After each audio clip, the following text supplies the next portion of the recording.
Yes. Okay. So half of the topics we have already studied in structural organization of animals chapter. So what about bloods and what about plasma? Half of things we have studied, that blood is a connective tissue and it is in direct contact with all the organs, and it is having red blood cells, white blood cells, blood platelets, and plasma is the component of blood. So this much we know. Okay. Now we will study in detail about all these things. Okay. What is blood and what are its composition in detail. So blood and lymph. First of all, we will study about the blood. Simple organisms such as sponges and sedentaries have simple body organization. We have studied this one, that they don't have circulatory system. These are in direct contact with atmosphere, thus they do not require any circulatory system.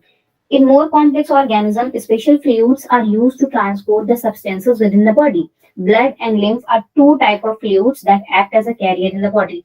They connect each organ with the whole body. Okay.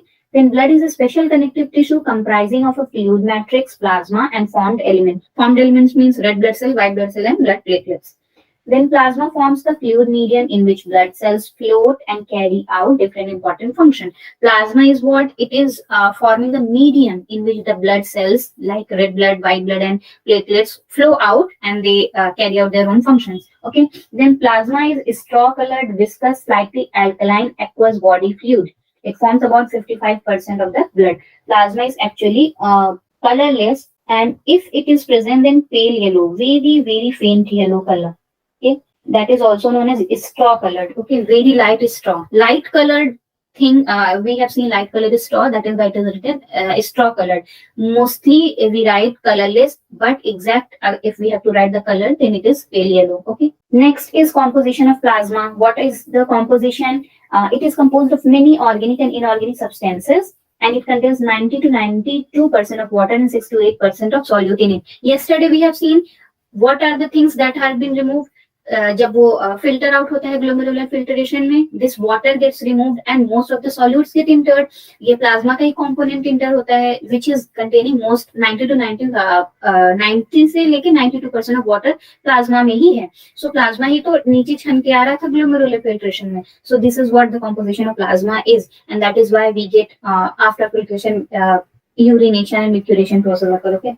So composition of plasma contains 90 to 92% of water and 6 to 8% of solute. The solute found in the plasma are various ions like sodium, magnesium, calcium, hydrocarbonate ion, etc. Glucose, traces of other sugars, plasma protein, amino acid, cholesterol, other lipids and other organic acids. मतलब बहुत सारी चीजें इसमें होती हैं. When factors for clotting or coagulation of blood are also actively present in plasma.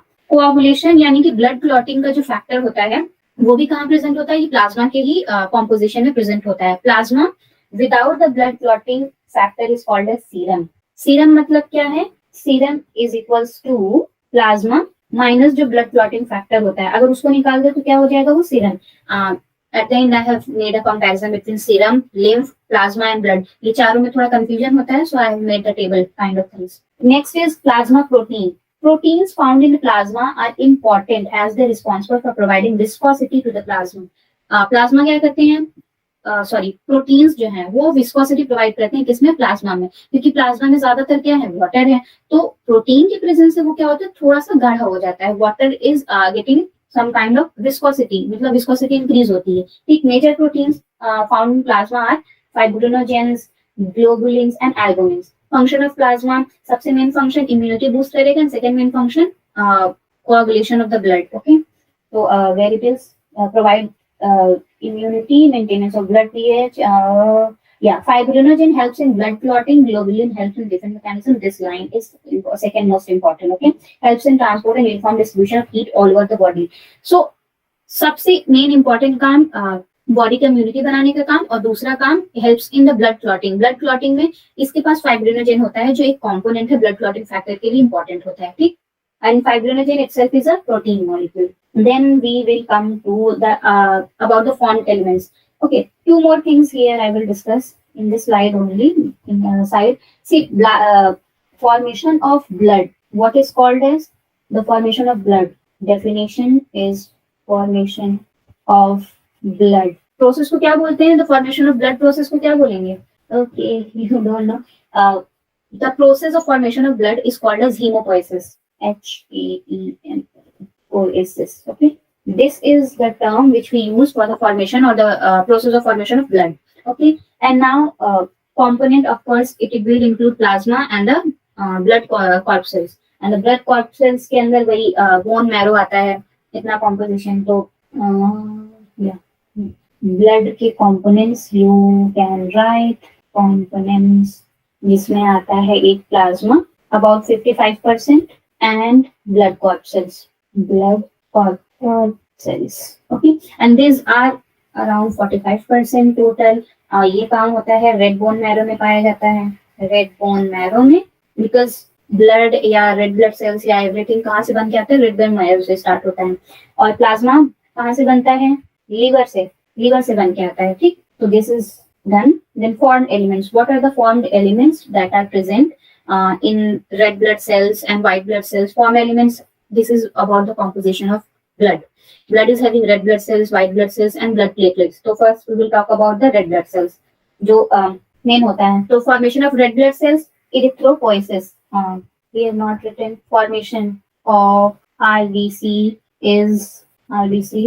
is called as erythropoiesis.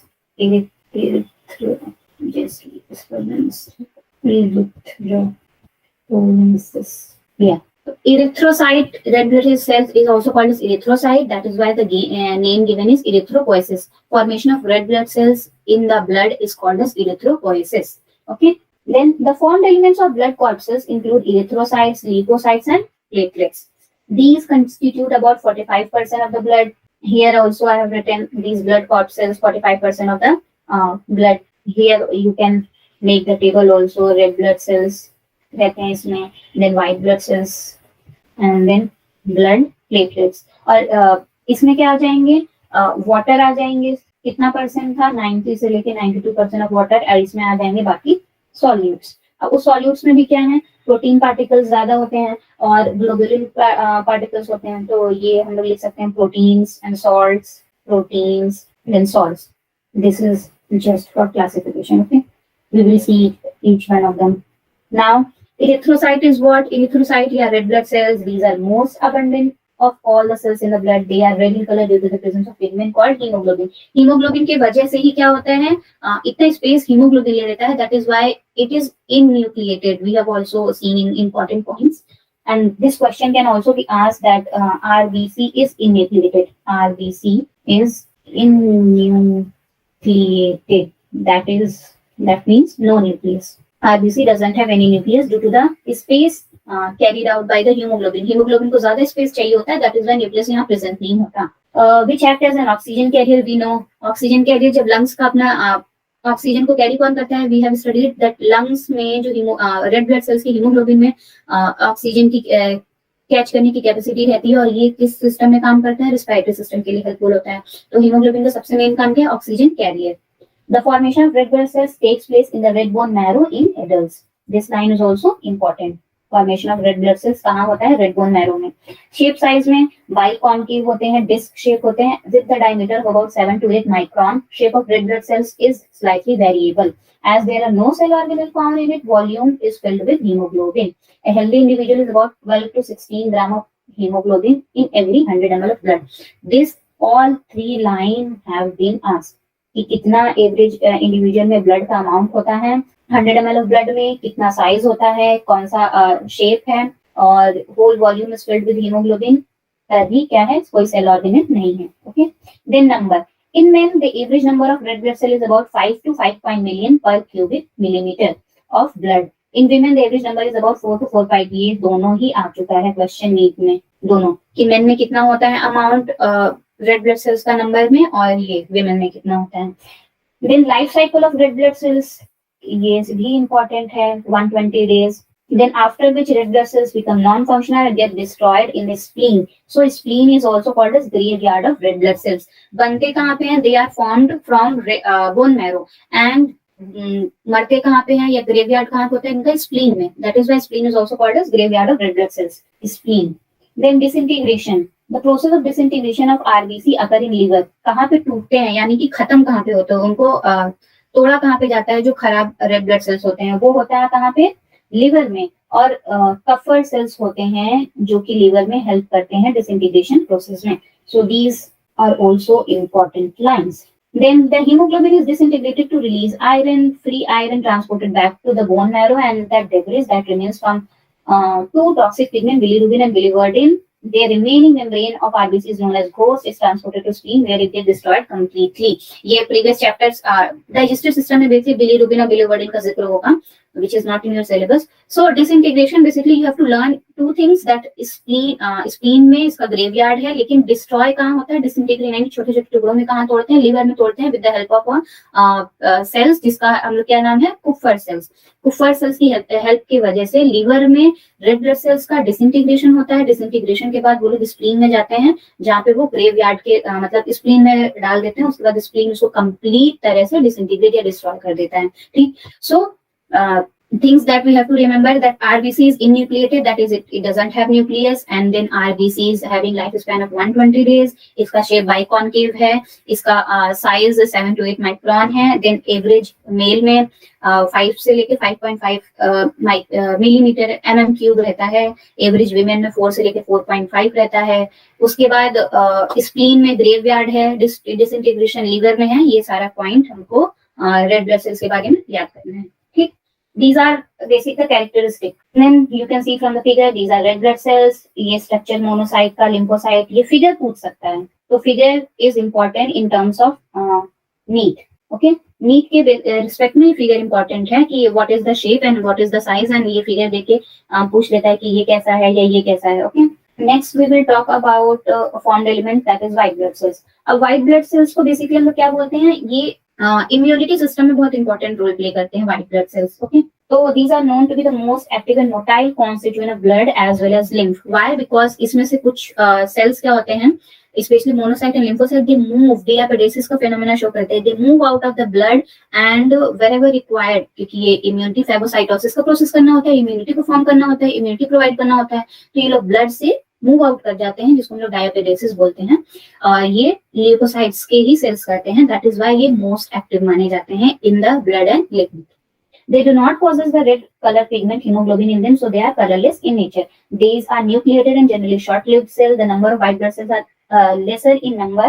Number में दिया है 6,000 to 8,000 millimeter of blood. They move in amoeboid fashion. They can squeeze through the capillary wall and move to the site of action. Site of action जहाँ पे unwanted substances आए हैं और उसको destroy करना है, यानी कि phagocytosis करना है. So this phenomena is called as diapedesis. Erythrocytes, leukocytes, and platelets. These constitute leukocytes or white blood cells. Corpuscles are categorized into two main things. जिसमें granules होते हैं उसको बोलते हैं granulocytes. इसमें 3 कैटेगरी आएगी. A granulocytes में 2 कैटेगरी आएगी. ठीक है. तो टोटल 5 white blood cells होते हैं which play important role in immunity system. Granulocytes, they contain granules in cytoplasm and have regularly lobed nucleus. They are neutrophils, eosinophils, and basophils. इसको ऐसे याद रख सकती हो. बेंटेन, बेंटेन एक कार्टून आता था ना, तो मैं तो उसी से याद करती थी. B से basophils, E से eosinophils, N से neutrophils. You can remember by this, Benton. Okay. And A granulocytes में lymphocytes, monocytes, LM. Simple. Okay.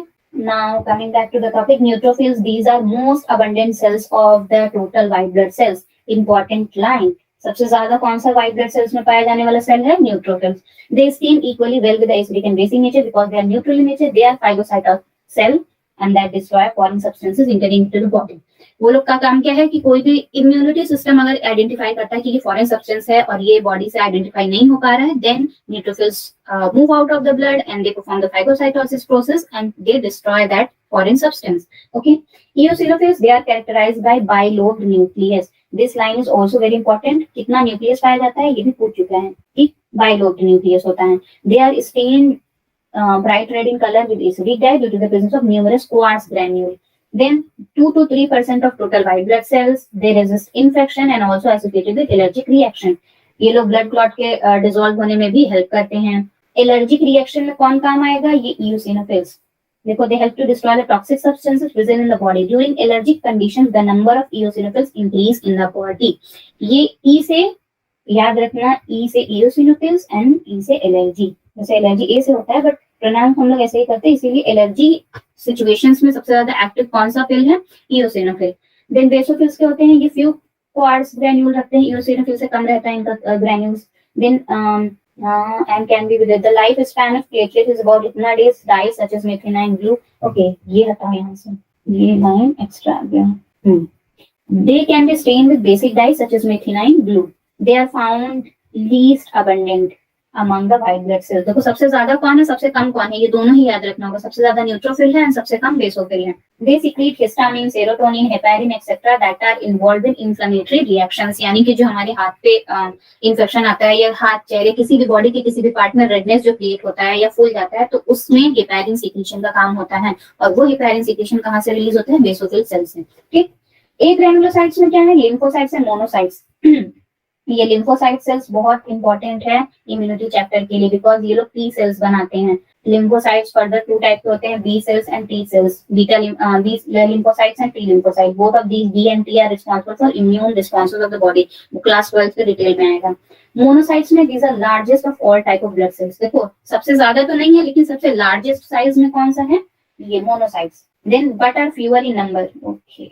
Mature monocytes are also known as macrophages. They help to kill foreign particles. They are phagocytic in nature. कौन कौन सा phagocytic मिला? Monocyte मिला और neutrophils. ये दोनों क्या होते हैं? phagocytic होते हैं नेचर में. ब्लड से बाहर जाके फॉरेन सब्सटेंसेस को इंगल्फ करते हैं और किल कर देते हैं. So figure again you have to remember, this is the difference which we have to see. Red blood cells and white blood cells का काम क्या है? तो रेड ब्लड सेल्स क्या होते हैं? हीमोग्लोबिन पिगमेंट की वजह से रेड कलर होते हैं. यहाँ पे कलरलेस होते हैं क्योंकि हीमोग्लोबिन पिगमेंट एब्सेंट होता है. ये सर्कुलर होते हैं, बाइकनकेव और डिस्क शेप. ये राउंड होते हैं शेप में. न्यूक्लियस एब्सेंट होता है, न्यूक्लियस प्रेजेंट है. ट्रांसपोर्टिंग गैसेस या ऑक्सीजन को मेनली ट्रांसपोर्ट करते हैं रेड ब्लड सेल्स. ये डिफेंस मैकेनिज्म में इन्वॉल्व है. Life span 120 days. इसका लाइफ स्पैन 5 से 21 दिन के अंदर ही होता है. फंक्शन कार्डियोवास्कुलर सिस्टम में ये दोनों जगह परफॉर्म करता है, लिम्फ में भी और कार्डियोवास्कुलर सिस्टम में भी. Accounted for 40 to 45% of total volume of blood. ये सिर्फ 1% of total volume of blood. There is only a single type. इसमें बहुत सारे टाइप हैं. Only circulate inside the blood vessels. ये blood vessel के बाहर भी सर्कुलेट करता है. Low counts होता है lead to anemia. Low counts lead to leukemia. ये दोनों अलग अलग डेफिनेशंस हैं. डिसीज के बारे में. Then formed elements, blood platelets के बारे में है अब.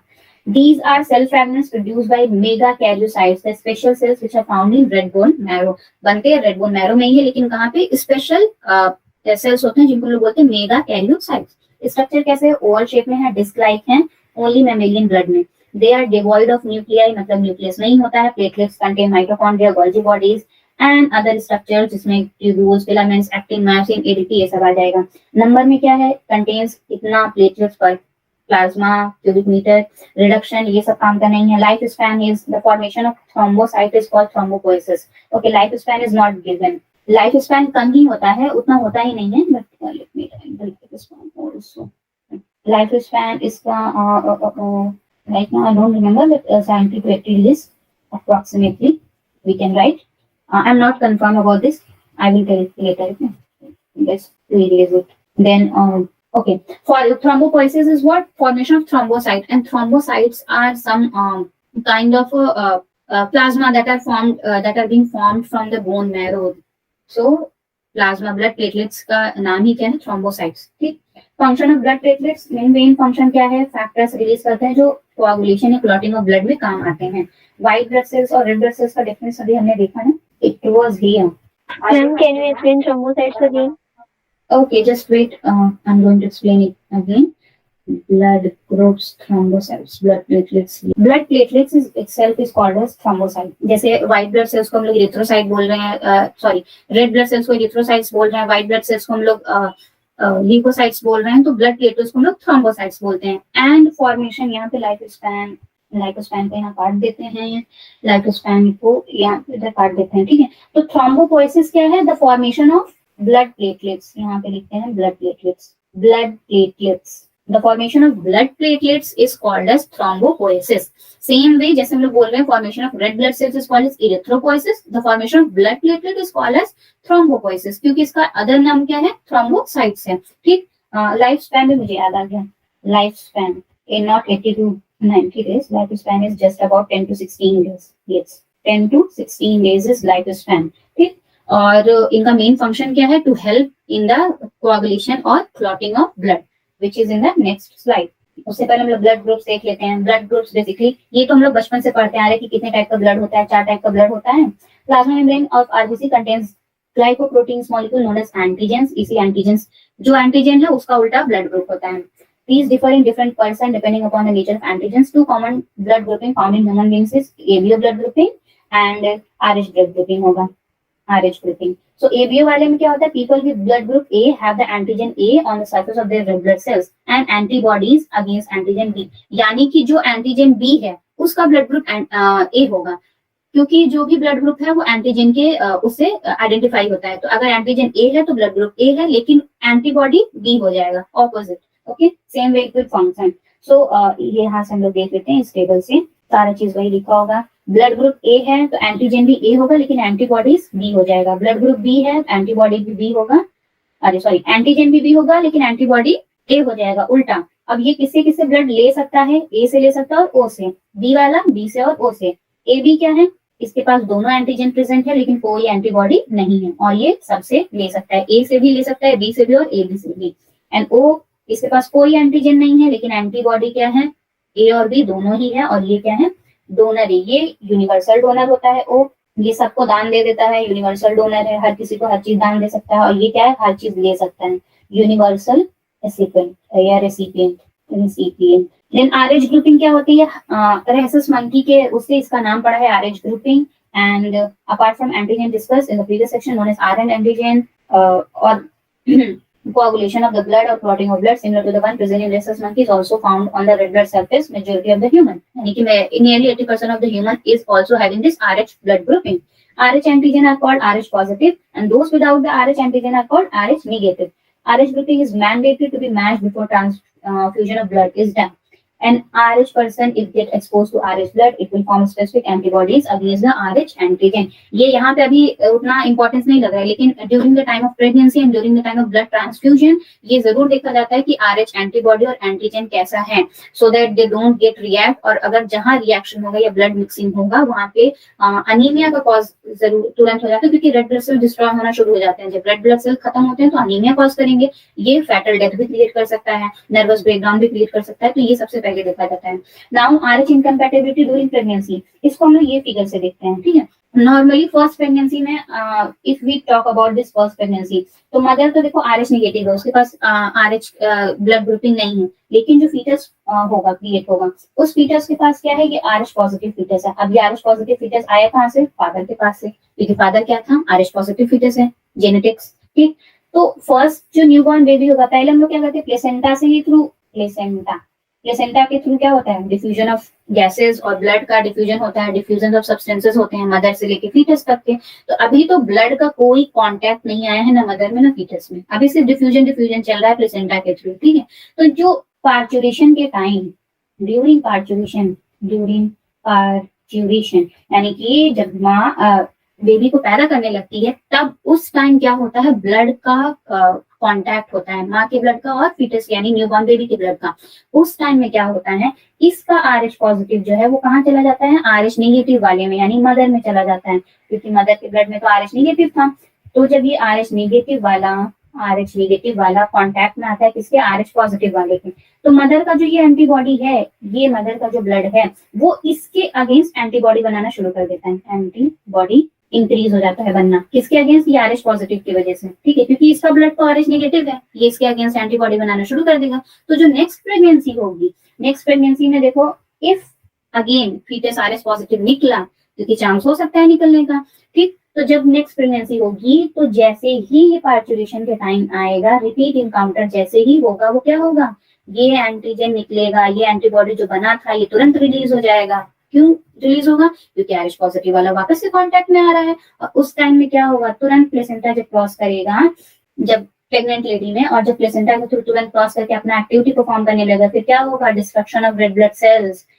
देखो एंटीजन IgG एंटीजी attaches to the foetal red blood cells और डिस्ट्रक्शन होता है, रेड ब्लड सेल्स तुरंत डिस्ट्रक्ट होना शुरू हो जाते हैं। सीवियर केसेस में क्या होता है, सेंट्रल नर्वस सिस्टम डैमेज हो सकता है, माइल्ड केसेस में अनीमिया, जॉन्डिस ये भी देखा जा सकता है। तो आजकल तो इतना एडवांस हो गया टेक्नोलॉजी, पहले ही क्या कर देते हैं, पहले ही चाइल्ड बर्थ में पार्चुरेशन के बाद एक इंजेक्शन निकालते हैं, रोगम, ये इंजेक्शन पहले ही डाल देते हैं इंजेक्शन, ताकि जब सेकेंड प्रेगनेंसी हो तो उस टाइम में कोई प्रॉब्लम या कोई दिक्कत क्रिएट ना हो। रोगन क्या करते हैं, RHO, ये रोगन से याद कर लेना, लेकिन ये O क्या है, ये इसके अगेंस्ट काम करेगा, ये जो एंटीबॉडी क्रिएट हुआ था उस एंटीबॉडी को बनने ही नहीं देगा। तो normal mother second pregnancy third pregnancy जो भी करे उससे कोई फर्क नहीं पड़ेगा। So this is all about what RH incompatibility during pregnancy. ये ब्लड ट्रांसफ्यूजन के थ्रू और प्रेगनेंसी के टाइम दोनों ही बहुत इंपॉर्टेंट रोल प्ले करता है RH कंपैटिबिलिटी का। देन प्रिकॉशंस में क्या है, this condition can be avoided by administering एंटी-RH antibodies to the mother immediately after the delivery of the first child. कौन सा रहता है, ये रोगन वाला। Then RH factor was discovered by Carl and Skinner and Wiener after immunizing the rabbit with the blood of monkey, macaca, rhesus. There are 30 or so known antigens that give rise to different kind of blood. तो ये start कौन किए थे, Karl land, Skinner और Wiener ने, ये याद रखना है। इंजेक्शन कौन सा दिया जाता है टू अवॉइड, ये वाला इंजेक्शन। देन कोआगुलेशन या क्लॉटिंग ऑफ ब्लड होता कैसे है, सेम यहाँ से देखो फिगर से। प्लेटलेट्स, जब भी हमें कोई चोट लगती है, कहीं भी कोई भी एक इंजरी अगर हो गया, ठीक, तो तुरंत सिग्नल जाता है। सिग्नल से क्या होता है, प्लेटलेट एक्टिवेट हो जाते हैं। तो जो प्लेटलेट एक्टिवेशन का काम है, ये देखो एक्टिवेट हो गए। ये क्या रिलीज करेंगे, ब्लड प्लेटलेट्स के बाद कौन सा प्रोटीन है, फाइब्रिन प्रोटीन है, वो रिलीज करेंगे फाइब्रिन प्रोटीन। फाइब्रिन प्रोटीन क्या करेगा, यहाँ से यहाँ आएगा, प्लेटलेट्स देखो रिलीज करते हैं, फाइब्रिनोजन स्केल करते हैं। ये फाइब्रिन प्रोटीन से फिर क्या होगा, फाइब्रिनोजन बनेगा। फिर फाइब्रिनोजन से क्या होगा, एक रेशे काइंड ऑफ थिंग्स बनेगा, फाइब्रिन प्रोटीन जिसको हम लोग बोलते हैं। वो फाइब्रिन प्रोटीन क्या करेगा, जो हमारा जो भी चीज जगह पे रप्चर हुआ है वहां पे उसको सिलना स्टार्ट कर देगा। लाइक दिस वन, देखो यहाँ पे उसे रप्चर हुआ है और फाइब्रिन प्रोटीन निकल रहा है, तो वो क्या करे, इसको रप्चर को क्लोज कर रहा है, यानी कि धागे जैसा जो प्रोटीन होता है उसको रप्चरिंग का उसको क्लोज कर रहा है, सो दैट ब्लड क्लॉट ना करे या ब्लड क्लॉटिंग स्टॉप हो जाए। इस फिगर में पूरा डिटेल में है कि कैसे कैसे होता है। देखो इंजर्ड टिश्यू होता है, इंजर्ड टिश्यू में क्या रिलीज करेगा, यहाँ से देखो कैल्शियम या प्रोटीन्स जो भी रहेंगे रिलीज करेंगे। फिर क्या करेंगे, इधर से भी देखो ब्लड प्लेटलेट डिसइंटीग्रेट हो जाएगा, रिलीज क्या करेगा, प्लेटलेट या थ्रोम्बोप्लास्टिन।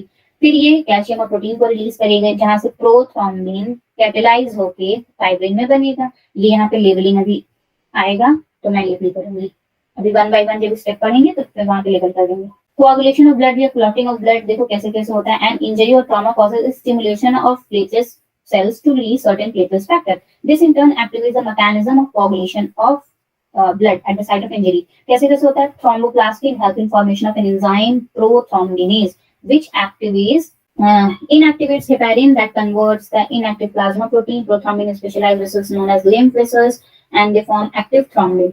Okay, so इसमें क्या बोल रहा है कि सबसे पहले क्या रिलीज होता है, थ्रोम्बोप्लास्टिन एंजाइम है, यहाँ से थ्रोम्बोप्लास्टिन रिलीज होगा और ये थ्रोम्बोप्लास्टिन देखो ये लिखा है ना, ये थ्रोम्बोप्लास्टिन क्या हो जाएगा, एंजाइम एक्टिवेट कर देगा किसको, हेपेरिन को, जो कि क्या कर देगा, जो इनएक्टिव है प्लाज्मा प्रोटीन प्रोथ्रोम्बिन उसको क्या कर देगा, लिम्फ वेसल में भेज देगा थ्रोम्बिन बनाने के लिए। ठीक है, लिम्फ वेसल में भेज के थ्रोम्बिन बनाएगा। फिर थ्रोम्बिन क्या करेगा, जो बन जाएगा वो प्रोटियोलिटिक एंजाइम की तरह कन्वर्ट कर देगा किसको, फाइब्रिनोजेन मॉलिक्यूल को इनटू फाइब्रिन मोनोमर, यानी कि फाइब्रिनोजेन को कहाँ कन्वर्ट कर रहा है, फाइब्रिन में। Then this reaction required thrombokines, an enzyme complex which is formed by a series of linked enzymatic reactions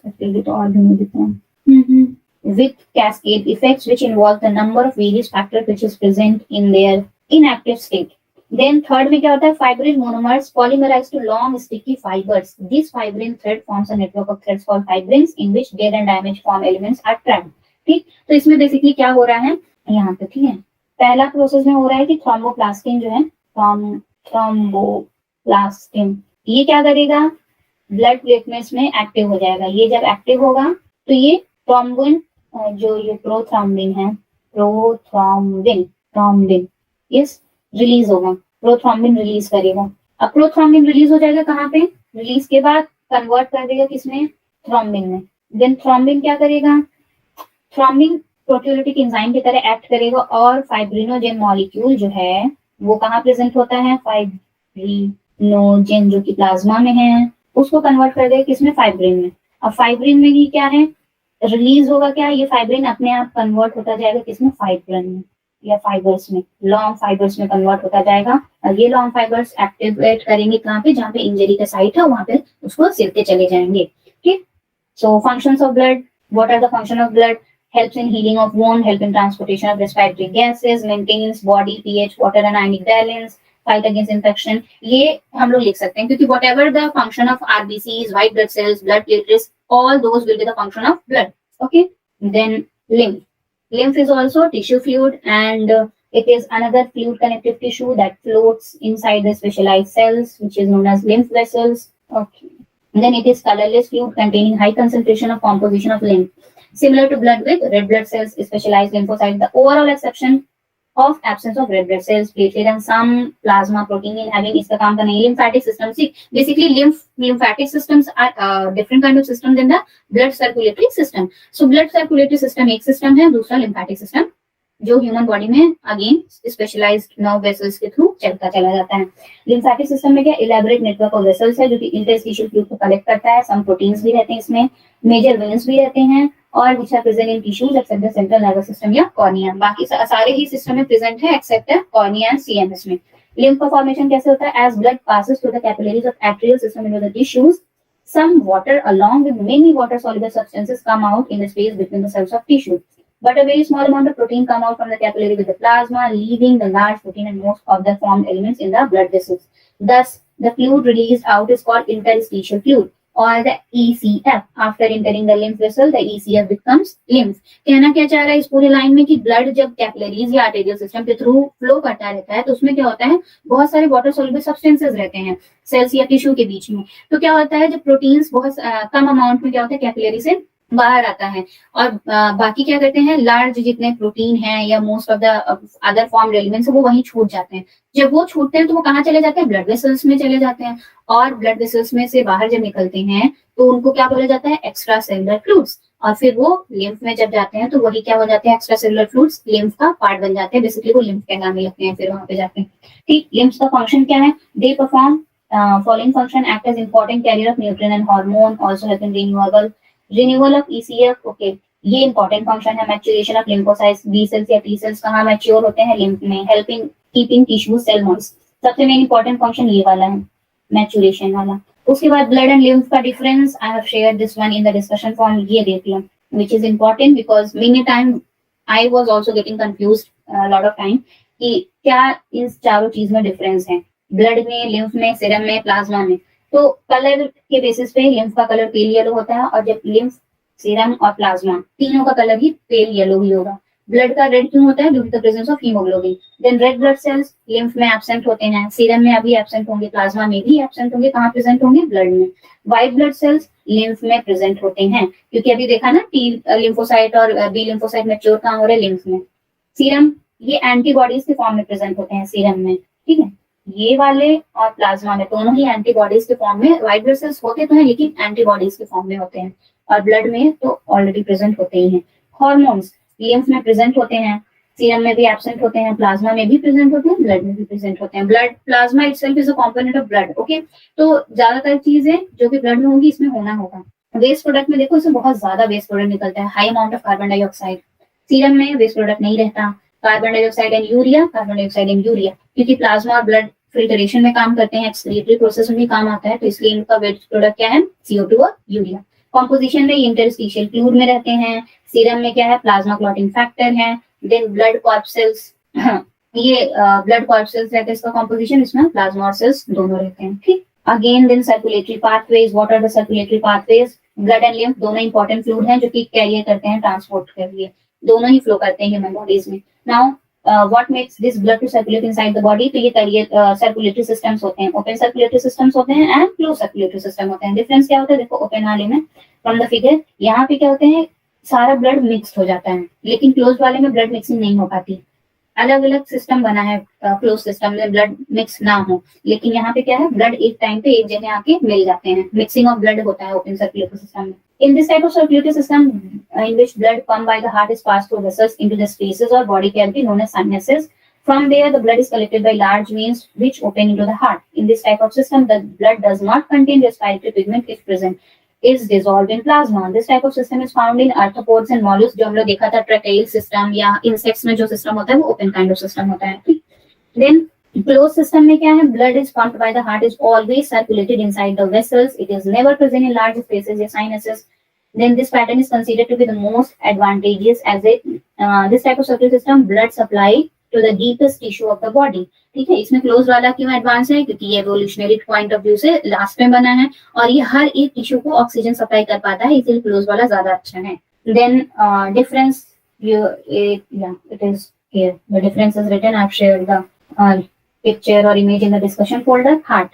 heart के बारे में पढ़ते हैं। इवोल्यूशनरी पॉइंट ऑफ व्यू से 2 चैम्बर्ड हार्ट, फिर 3 चैम्बर्ड हार्ट, 3.5 भी आया, then 4 chambered heart. Okay, 2 chambered heart mostly is found in fishes. ये इसमें क्या होता है, डीऑक्सीजनेटेड ब्लड ही क्या होता है, रिटर्न होता है हार्ट में। इसमें से एक ही सर्कुलेशन होगा जिसमें से ऑक्सीजनेटेड ब्लड रहता ही नहीं, डीऑक्सीजनेटेड ब्लड का ही ट्रांसपोर्टेशन होता रहता है। द टाइप ऑफ सर्कुलेशन इसको सिंगल सर्कुलेशन। यहाँ से देखो ये वाला फिगर, ये फिशेस में होता है, गिल्स में एट्रिया से ब्लड निकल रहा है, एट्रिया से ब्लड निकल के यहाँ बॉडी तक पहुंचा, फिर बॉडी से फिर क्या हो जाएगा, पास करेगा गिल्स में, गिल्स में फिर वही चीज नॉन ऑक्सीजनेटेड या डीऑक्सीजनेटेड ब्लड वापस से वेंट्रिकल्स में जा रहा है, वहां से वेंट्रिकल्स किसको भेज देगा, लंग्स में, फिर वहां से उनका चलता रहता है। मतलब ये एक ही लाइन में काम हो जा रहा है इनका। तो ये क्या है, 1 सर्किट 2 चैम्बर्ड हार्ट। देन यहाँ पे 2 सर्किट है और 3 चैम्बर्ड हार्ट। 2 सर्किट मतलब कि ये देखो 2 एट्रिया डेवलप हो चुके हैं फ्रॉग्स में या एम्फीबियंस में, और आगे वही सेम काम, एट्रिया से प्योर ब्लड आ रहा है, वो वेंट्रिकल्स में जा रहा है, फिर वही वेंट्रिकल से सारे बॉडीज में जा रहा है, लेकिन देखो यहाँ मिक्सिंग भी हो रही है, उसी वेंट्रिकल से लंग्स में भी जा रहा है और उसी वेंट्रिकल या एट्रिया से यहाँ पे भी जा रहा है। तो ब्लड मिक्सिंग कहाँ हो रहा है, वेंट्रिकल्स में। टर्टल्स या लिजार्ड में 2 सेक्टर है या 5 चैम्बर्ड हार्ट इसको बोलते हैं। 5 चैम्बर्ड एक्चुअली में बहुत पुराना कॉन्सेप्ट है, 3.5 हम लोग बोलते हैं। वहां पे भी क्या होता है, mixing of the blood for sure यहाँ होता ही था। ठीक है, तो ये टर्टल एंड लिजर्ड्स में पाया जाता है। देन क्रोकोडाइल्स में 4 चैम्बर्ड हार्ट होता है जो एडवांस्ड होते हैं। ठीक है, 4 चैम्बर्ड हार्ट यहाँ पे भी रहेगा, मैमल्स में, बर्ड्स में और क्रोकोडाइल्स में, जो कि चारों चैम्बर क्या है, एट्रिया, वेंट्रिकल, लेफ्ट राइट करके है, जिसमें एक तरफ से ब्लड ऑक्सीजनेटेड वाला आता है, दूसरी तरफ से डीऑक्सीजनेटेड वाला आता है। ठीक, तो इसको हम लोग डिटेल में पढ़ेंगे। अब यहाँ पे वही सेम चीज दिखा है, 4 चैम्बर 3 चैम्बर हार्ट वाला। Then human circulatory system, human circulatory system structure of heart is important point. Okay, heart क्या है, मेसोडर्मली ओरिजिन है, सिचुएटेड है कहाँ पे, thoracic cavity in between the 2 lungs. इतना है slightly tilted towards the left, hollow, fibromuscular organ, ये जितना भी निशान लगाए हैं that have been asked। Protective covering, protected by double walled membranous cell, जिसको हम लोग पेरिकार्डियल फ्लूइड बोलते हैं। दिस फ्लूइड हेल्प्स इन और अ बैग कॉल्ड पेरिकार्डियम, पेरिकार्डियम के बैग में पेरिकार्डियल फ्लूइड है जो कि प्रोटेक्ट करता है हार्ट के मसल्स को। Okay, the fluid present between two keeping the surface of the heart moist and it also protect from shock and mechanical injuries. External structure, human heart is composed of 4 chambers, 2 relatively small upper chambers जिसको हम लोग auricles बोलते हैं, 2 larger lower chamber जिसको हम लोग ventricle बोल रहे हैं। Internal structures में ये यहाँ से देखो, ठीक है, internal structures में ये क्या है, aorta है, यहाँ aortic arch, इसको जो ये shape है इसको बोलते हैं aortic arch। Then pulmonary artery and pulmonary veins यहाँ आया है। pulmonary artery क्या करेगा, carries deoxygenated blood from heart to lungs।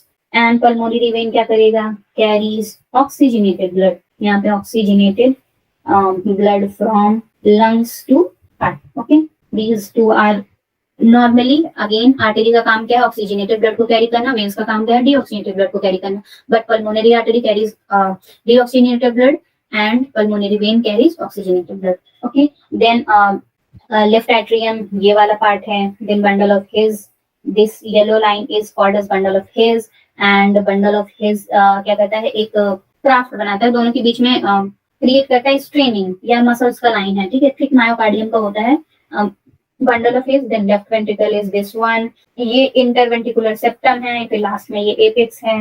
Then inferior vena cava, यहाँ से ब्लड बॉडी के डाउन साइड में फ्लो करेगा। ये कॉर्डी टेंडिने, कॉर्डी टेंडिने क्या होता है, ये मसल्स हैं जो कि aorta को वेंट्रिकल्स में ब्लड ट्रांसफ्यूजन या ब्लड फ्लो के थ्रू हेल्प करता है। ठीक, then AV node, AV node के क्लोजर और ओपनिंग एंड क्लोजिंग से साउंड क्रिएट होता है। देन ये right atrium, sinoatrial node, superior vena cava, blood lung से सुपीरियर वेना कावा में ही आता है। ठीक, so this is all about the structures. यहाँ पे भी देख लेते हैं। Right atrium, right chamber deal with impure deoxygenated blood, यानी कि राइट चेम्बर में क्या आता है, सिर्फ और सिर्फ इम्प्योर आता है ब्लड। इम्प्योर ब्लड कहाँ आएगा, right chamber of the atria. It receives impure blood from the various part of the body through 2 major veins, superior vena cava और inferior vena cava। कौन रिसीव करता है सिर्फ impure blood, कौन से when, superior vena cava और inferior vena cava। It also receives blood from the walls of the heart itself through coronary sinus। Then left atrium क्या करता है, this chamber is meant to deal with only pure oxygenated blood। It receives pure blood from the lungs through 2 pulmonary veins, one from each lung। देखो pulmonary vein atrium में oxygenated blood carry करा रहा है, कौन से atrium में, left atrium में। Right atrium हमेशा डीऑक्सीजनेटेड ब्लड रखेगा, लेफ्ट एट्रियम हमेशा ऑक्सीजनेटेड ब्लड रखेगा। वेंट्रिकल्स में 2 लोअर चैम्बर्स ऑफ वेंट्रिकल्स हैं, Okay, this function has pumping chambers. Both the right and left ventricle are separated by interventricular septum. अभी मैंने बताया ना किससे separate है, interventricular septum से. The atrium and ventricle of the same side are also separated by another septum, thick porous tissue called atrioventricular septum या AV septum. Then right ventricle क्या है? It receives impure blood from the right atrium and pumps blood into pulmonary artery, which further takes this blood to lungs for purification. देखो pulmonary artery का आ गया ना, deoxygenated blood carry कर रहा है कहाँ पे? लंग्स के पास. देन लेफ्ट वेंट्रिकल में क्या है? It receives pure oxygenated blood from left atrium and pumps its pure blood to outer largest artery in the pathway which in turn takes this blood to the whole body parts and organ. बात क्या हो रहा है यहाँ पे कि यहाँ पे सिर्फ और सिर्फ इम्प्योर ब्लड आता है, इम्प्योर ब्लड, और फिर ये रिसीव भी क्या करेगा? Impure blood. फिर यहाँ से क्या होता है? ऑर्टा लेके जाता है पूरे लंग्स के पास प्योरिफिकेशन के लिए. ठीक, फिर जब लंग से यहाँ पे आएगा प्योरिफाइड ब्लड, फिर वो यहाँ पे ट्रांसफर होगा प्यूरिफाइड ब्लड, फिर इस वाले से वो प्यूरिफाइड ब्लड पूरे बॉडी पार्ट्स में जाता है. ठीक, सो कार्डियक वॉल्व्स कितने होते हैं ये भी देख लो. Tricuspid valves, bicuspid valve and semilunar, 3 valves होते हैं. पहला है tricuspid. It is formed by 3 muscular flaps और cusp to guard the opening within the right atrium and the right ventricle. यानी कि इस यहाँ पे देखो इस दोनों के बीच में एक ओपनिंग होती है. जब ये ओपनिंग खुलेगा तभी ब्लड फ्लो होता है. ठीक है, तो उसको हम लोग बोलते हैं क्या? वाल्व. ट्राइकस्पिड वाल्व है. देन बाइकस्पिड वाल्व या mitral valve. It is the type of valve that guards the opening between the left atrium and the left ventricle. अब लेफ्ट वाले की बात की ओपनिंग को कौन गार्ड करता है? बाइकस्पिड वाल्व या मिट्रल वाल्व.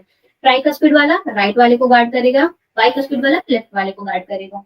Seminular valve क्या है? Opening of the right and left ventricles into the pulmonary artery and the aorta respectively are provided with seminular valve. Function of cardiac valves क्या है? They allow the flow of blood only in one direction. क्योंकि जब एक बार flow हो जाता है तो वो क्लोज हो जाते हैं. क्लोज होने के बाद क्या होता है? बैक फ्लो ऑफ ब्लड नहीं हो पाता.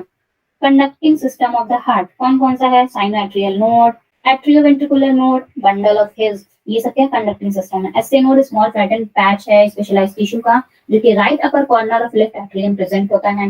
ये क्या करता है? The impulse generated by this node spreads in all the direction of heart. Contraction और रिलैक्सेशन के लिए एसए नोड काम आता है. देन एवी नोड क्या है? Signals which arises from SA node become weak and when the ventricle reach the ventricles because ventricles are far away from SA node. This to strengthen the signal, another mass of tissue is seen on the lower left side of right atrium, close to AV node या AV septum. This is also known as pace setter. देखो ये pace shutter है, ये pace maker है. इसको बोलते हैं pace maker, pace maker, और इसको बोलते हैं पेस सेटर, पेस सेटर. दोनों का काम ही क्या है? पैच सिग्नल्स को ट्रांसपोर्ट करना है. ठीक है, बेसिकली दोनों का काम क्या है? सिग्नल्स को ट्रांसपोर्ट करना है. ये पेसमेकर का काम करता है SA node and AV node pace setter का काम करता है.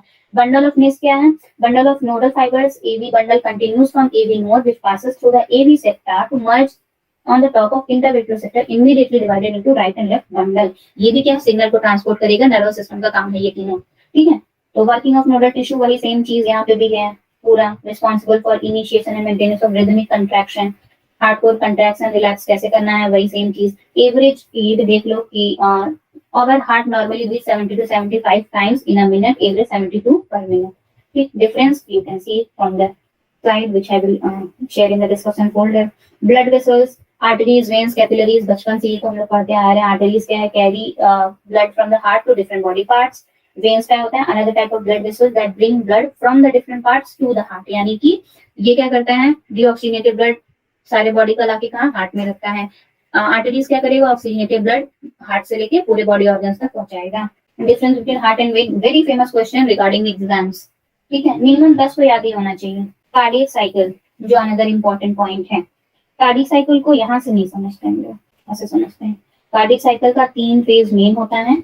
यहाँ पे तो बहुत सारा है. 3 मेन फेज होता है ऐसे. ठीक, एक साइकिल होता है 0.1 सेकेंड का, दूसरा होता है 0.3 सेकेंड का, तीसरा होता है 0.4 सेकेंड का. ठीक है, इसमें क्या होता है? ये एट्रियल सिस्टोल होता है. एट्रियल सिस्टोल यानी कि यहाँ पे एट्रिया कंट्रैक्ट करेगा, बाकी सब रिलैक्स करेंगे. ये क्या होता है? वेंट्रिकुलर सिस्टोल होता है. वेंट्रिकुलर सिस्टोल, सिस्टोल, और यहाँ पे दोनों ही रिलैक्स करेंगे. Joint diastole. ठीक, तो इसमें जब एट्रियल सिस्टोल होता है यानी कि जब एट्रिया काम करता रहता है तो देखो कैसे फेजेस हैं. एट्रियल सिस्टोल पे atrial contraction forces blood into the ventricles. जब एट्रिया के पास डीऑक्सीजनेटेड ब्लड आया है तो वो क्या करेगा, कंट्रैक्ट करेगा पूरी तरह से अपने आप को, कंट्रैक्ट करके कहाँ ब्लड फ्लो करेगा, यहाँ पे वेंट्रिकल्स में। किसके थ्रू, 30% ही इसके थ्रू कितना आएगा, 30%। बाकी तो सारा जॉइंट डायस्टोल के टाइम 70% ऑफ ब्लड वो वेंट्रिकल्स में आ जाएगा। फिर वेंट्रिकल्स के थ्रू क्या होगा यहाँ पे देखो, इस टाइम एट्रियल डायस्टोल हो रहा है और पी वेव यानी कि डीपोलराइजेशन हो रहा है। ये वेव अभी हम लोग आगे देखेंगे, ईसीजी में काम आएगा। फिर ये ट्रांसपोर्ट कर देता है जब सारा जॉइंट डायस्टोल और एट्रियल सिस्टोल के बाद वेंट्रिकुलर सिस्टोल होता है, जो कि फर्स्ट फेज होता है। अभी तो यहाँ से स्टार्ट हो रहा था। वेंट्रिकुलर कंट्रैक्शन प्रोसेस, एवी वाल्व्स क्लोज। अब देखो ये एवी वाल्व क्लोज होता है तो साउंड क्रिएट होगा कौन सा, लब, फर्स्ट हार्ट साउंड लब। ठीक, अब ये बैक फ्लो ऑफ ब्लड ना हो इसलिए ये वॉल जो है वो क्लोज हो गया। अब यहाँ से क्या हो रहा है, ये कॉम्प्लेक्स क्रिएट होगा, वेंट्रिकुलर डीपोलराइजेशन होगा। फिर वेंट्रिकुलर सिस्टोल यानी कि second phase, semilunar valves open and blood is ejected. अब यहाँ से क्या हो रहा है, ये जितना भी डीऑक्सीजनेटेड ब्लड था वो सेमिनुलार वाल्व ओपन हो जा रहा है और कहाँ पे जाएगा, वो लंग्स में जाएगा ऑक्सीजनेशन के लिए। ठीक, वो वहां से लंग्स में भेज दे रहा है। अब वेंट्रिकुलर डायस्टोल यानी कि अर्ली, अब ये भेज दिया तो ये क्या हो गया, ये रिलैक्स स्टेट में हो गया, ये रिलैक्स हो गया। उसके बाद क्या हो रहा है, ऑक्सीजनेटेड ब्लड आएगा वापस से, वो कहाँ आएगा, यहाँ पास यहाँ एट्रिया में आएगा। फिर एट्रिया किसको भेजेगा, देखो ऑक्सीजनेटेड ब्लड लंग्स में, सॉरी लेफ्ट वेंट्रिकल में भेज देगा। तो that is how the cycle goes on and on. और जब ये वाला डोर क्लोज होता है तो सेकंड हार्ट साउंड क्रिएट होता है, जिसको हम लोग बोलते हैं लब। ठीक है, closing of semilunar valve create sound dub and closing of AV node create the sound lub. So this is all written here in a writing way. Okay, so do I need to explain this? पूरा तरीका तो वही है, because I have to complete the chapter. Basic क्या है कि 0.1 second का atrial systole होता है, बहुत शॉर्टर टाइम में। वहां पे डीऑक्सीजनेटेड ब्लड पूरे बॉडी से एट्रियल में आता है और वो वहां पे उस टाइम कंट्रैक्ट करके 30% ऑफ ब्लड फॉर्म कहाँ डाल देता है, वेंट्रिकल में। फिर राइट वेंट्रिकल में 30% ऑफ ब्लड एट्रिया से आता है, राइट एट्रिया से। उसके बाद 70% ऑफ ब्लड जॉइंट डायस्टोल के टाइम उसमें आ चुका रहता है। फिर राइट वेंट्रिकल्स में एसए नोड या सेमिनुलार वाल्व ओपन होते हैं, वहां से वो लंग्स में जाएगा ब्लड को लेके फॉर द प्यूरिफिकेशन। फिर लंग्स में प्यूरिफिकेशन के बाद लेफ्ट एट्रियम में ब्लड आते हैं, लेफ्ट एट्रियम से लेफ्ट वेंट्रिकल में आते हैं, फिर वहां से पूरी बॉडी पार्ट्स में आते हैं। तो ये पूरा साइकिल कंटिन्यूएशन में चलता ही रहता है। This is known as cardiac cycle.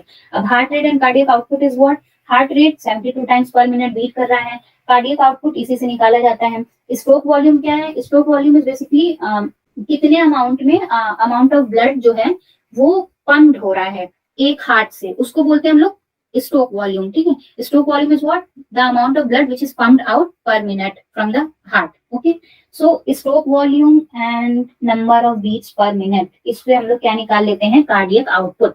और नॉर्मल ह्यूमन बीइंग का कार्डियक आउटपुट यहाँ पे दिया हुआ है, approximately 5 litre in a normal individual.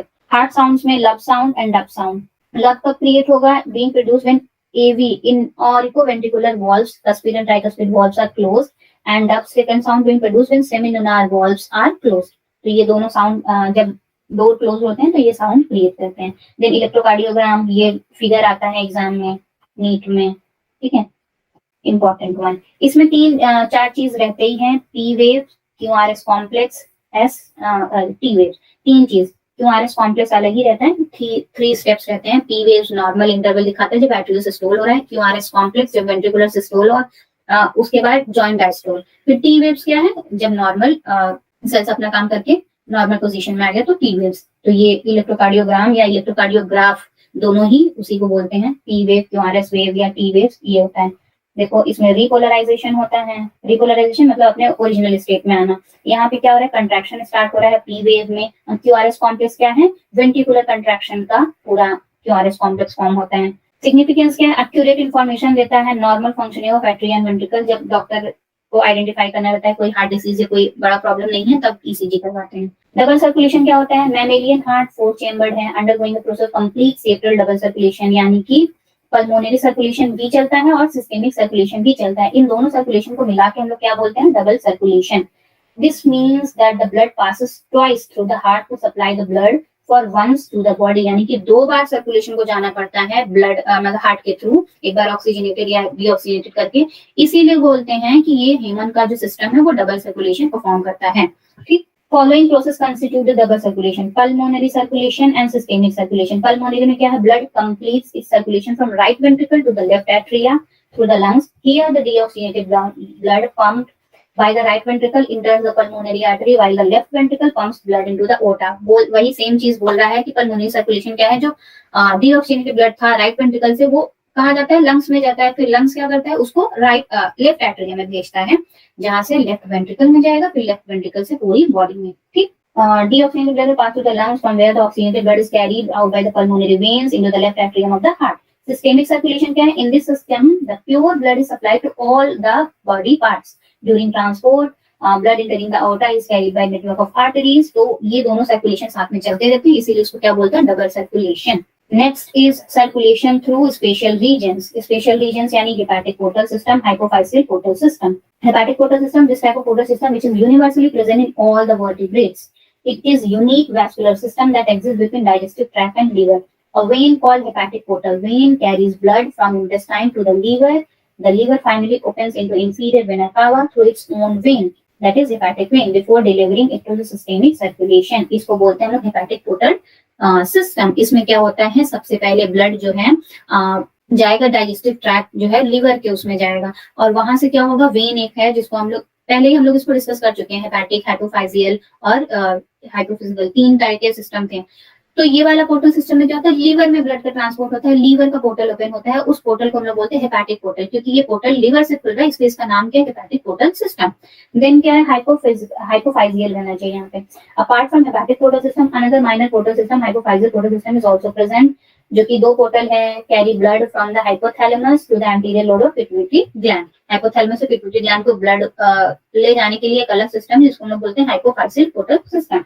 Coronary circulation, although heart is always with the blood, filled with blood, it does not take its oxygen and nutrient supply from the blood present in its chamber. Thus, in order to supply oxygen and other essential substance to all the tissue of body, nutrients to the muscles of heart, a coronary system and eventually takes away CO2 and other harmful substances present. मतलब क्या कह रहा है कि heart देखो सबको oxygen provide कर रहा है, सबको काम करा रहा है, लेकिन खुद के मसल या खुद के टिश्यू के लिए इसके पास अलग से सिस्टम है।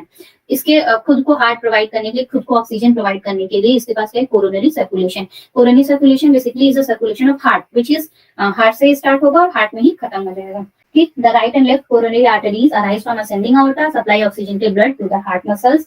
The coronary veins being deoxygenated blood to coronary sinus, thus carries it to the right atrium. मतलब कि जो ऑक्सीजनेटेड ब्लड है वो असेंडिंग aorta से खुद ही ब्लड मसल्स में जाएगा, और फिर जो डीऑक्सीजनेटेड ब्लड है वो कोरोनरी साइनस के थ्रू राइट एट्रियम में जाएगा, जहां से वो वापस से लेफ्ट वेंट्रिकल, फिर राइट वेंट्रिकल, फिर वहां से लंग्स में।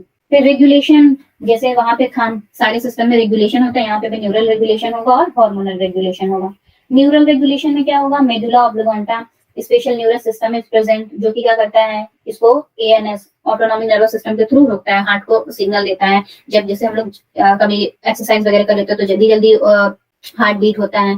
फिर कभी कभी क्या होता है, बहुत सारा हम लोग को लेथार्जी फील होता है, तो उस सब टाइम में भी क्या है, ये दोनों ही रेगुलेशन काम आते हैं। Neural signals to the sympathetic nervous system increases the heartbeat by stimulating SA node. It also increases the strength of ventricular system या contraction by the cardiac output. इससे क्या होता है, कार्डियक आउटपुट ज्यादा हो जाएगा। हार्मोनल रेगुलेशन में adrenaline या non adrenaline hormone secreted by medulla has a significant role in heartbeat and thus increasing the cardiac output. दोनों ही क्या करते हैं, हार्ट का रेट बढ़ने में या घटने में, दोनों का ही रेगुलेशन है। देन फाइनल डिसऑर्डर्स क्या क्या है सर्कुलेटरी सिस्टम के, हाई ब्लड प्रेशर, ये किस वजह से होता है, हाइपरटेंशन की वजह से। बेसिकली ग्लूकोज का अमाउंट ज्यादा हो जाता है, डायबिटीज इंसिपिडस का कॉज है ये high blood pressure. Hypertension is term use for high blood pressure then the normal pressure in human being is 120/80, लेकिन अगर 140/80 चला गया या 130/80 चला गया तो उसको क्या बोलते हैं, high blood pressure.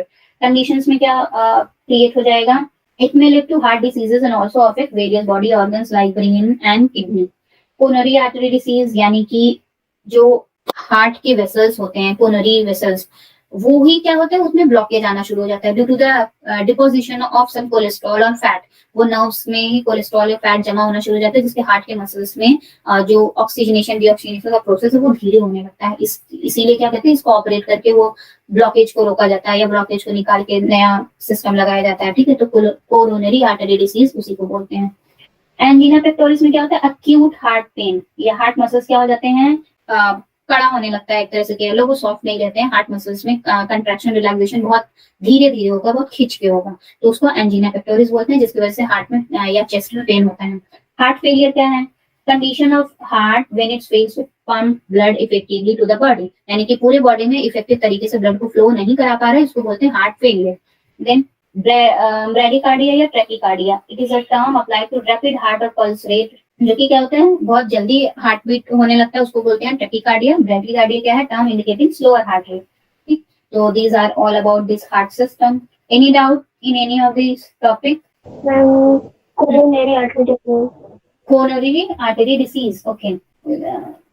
Coronary artery disease, where it was here. Coronary artery disease basically अभी हमने पढ़ा कि जो हार्ट के ही अंदर आर्टरीज और वेन्स हैं, हार्ट के मसल्स को ऑक्सीजन और डीऑक्सीजनेशन सप्लाई देने के लिए, क्योंकि हार्ट तो सबको ऑक्सीजन दे रहा है, लेकिन खुद उसको कैसे काम कर रहा है, तो उसके अंदर क्या होते हैं, आर्टरीज और जो वेन्स होते हैं, उसको बोलते हैं coronary artery and coronary when. तो कोरोनरी आर्टरीज में जो ऑक्सीजन प्रोवाइड करता है हार्ट के मसल्स को, वहां ब्लॉकेज होना शुरू हो जाता है। Blockage in the sense blockage of cholesterol या जमा हो जाएगा उस आर्टरी में, या उस आर्टरी में फैट्स का कॉम्पोजिशन जमा होना शुरू हो जाएगा। तो जगह जगह पे ना ऐसे ऐसे मान लो आर्टरी, तो जगह जगह पे ये ब्लॉकेज होने लगेगा। अब जब ये आर्टरी को ब्लॉकेज करने लगेगा तो ब्लड फ्लो कैसे हो पाएगा अच्छे से? ब्लड फ्लो नहीं हो पाएगा अच्छे से। जब ब्लड ही नहीं फ्लो हो पाएगा, ऑक्सीजनेटेड ब्लड जब हार्ट के मसल्स में फ्लो नहीं हो पाता, तो वो हार्ट अटैक का चांस बढ़ सकता है।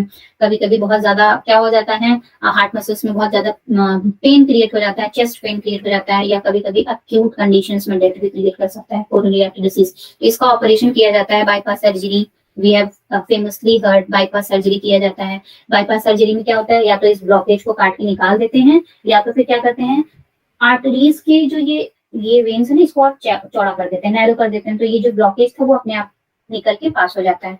सो this is all about coronary artery disease. ये बहुत फेमसली इंडिया में अबाउट 45 to 50 एज के लोगों को बहुत जल्दी हो जाता है। Yes, any doubt now? And ma'am, ECG graph. ECG graph, ECG, yes, this is ECG। ECG basically क्या है, रीडिंग कैसे होती है, ये फिगर के थ्रू।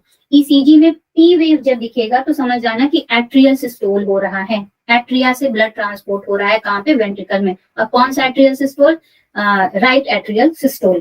ठीक, फिर ये QRS कॉम्प्लेक्स पूरा पूरा वेंट्रिकुलर सिस्टोल को दिखाता है कि लेफ्ट वेंट्रिकल्स में कितना सिस्टोल हो रहा है। वेंट्रिकुलर सिस्टोल का कॉम्प्लेक्स क्या है? QRS वाला। इस टाइम डीऑक्सीनेटेड ब्लड वेंट्रिकल्स में जा रहा है। टी वेव्स क्या है? दोनों का ही जॉइंट जब रिलैक्सेशन होता है लेफ्ट वेंट्रिकल से राइट वेंट्रिकल की तरफ, नहीं सॉरी, राइट वेंट्रिकल से लेफ्ट वेंट्रिकल की तरफ, जब राइट वेंट्रिकल से लंग्स की तरफ और लंग्स से at the same time left atrium और लेफ्ट वेंट्रिकल की तरफ ब्लड का फ्लो होता है, उस टाइम पे हार्ट रिलैक्स पोजीशन में रहता है, दोनों एट्रिया और वेंट्रिकल रिलैक्स्ड रहते हैं, तो उसको हम लोग बोलते हैं जॉइंट डायस्टोल। तो ये टी वेव जॉइंट डायस्टोल को शो करता है।